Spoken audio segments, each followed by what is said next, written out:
Hello, Christian, and thank you for having us here on your booth at Vacheron Constantin Watches and Wonder 2024. Our pleasure. And you're coming here with quite an intense program, not only in terms of the collections that are evolving, but also with the crazy timepiece that we'll talk about in a little bit. Absolutely. So maybe we can start with our novelties for this year. So I would start with Patrimony.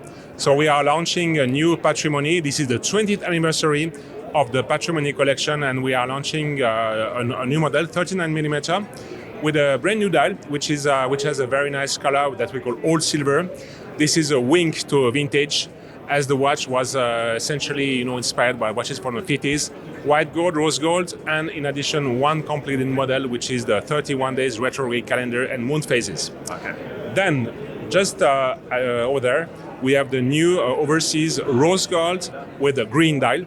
So we took quite a lot of time to develop our own green color, which is the equivalent of that blue color, which is the signature color of overseas. Yeah. So 4 models, 35 automatic diamond sets, 41mm 3 hands and date, dual time and chronograph, all rose gold featuring beautiful green dials. And just right here, we have one novelty in the traditional, so this is the full platinum dressed chronograph monopusher with tourbillon, which is coming in a limited edition of 50 watches only. All right.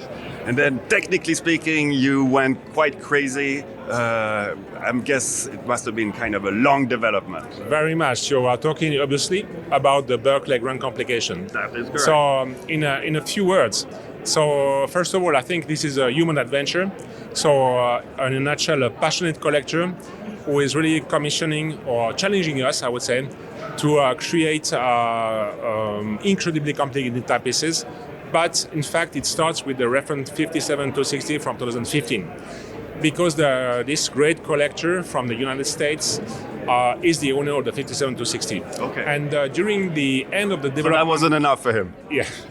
During the development of this timepiece, he came back to us and said, would you like to take another challenge for the next one, which will be to be even more complicated, featuring a Chinese traditional calendar, however perpetual, something that was never made before. Okay. So you are talking about a long development. Well, it took us 11 years to achieve that timepiece, which is absolutely outstanding and has a record of 63 complications on both sides. All right. What are kind of the main ones that you would like to highlight? Definitely the Chinese perpetual calendar, because the Chinese calendar is extraordinarily complicated. This is a luni-solar calendar with a lot of irregularities and a different notion of time compared with our, if I may say, Western notion of time. So it has multiple entries and multiple irregularities, and we have been able to make it perpetual, something that was supposed to be almost impossible. But I think in the conclusion about this timepiece, I think it's great, to have such collectors who are challenging us to really push the boundaries of our watchmaking art. And I would say also that for me, this is also a great watch in the sense that even if we know that most of the complications were already invented some centuries ago for some of them, it's still possible in 2024 to reinvent watchmaking, to be creative, innovating, again, raise the bar of watchmaking. Excellent. Well, congrats to the Vacheron team for this absolutely incredible piece. Thank you so much. Thank you very much. All right, bye.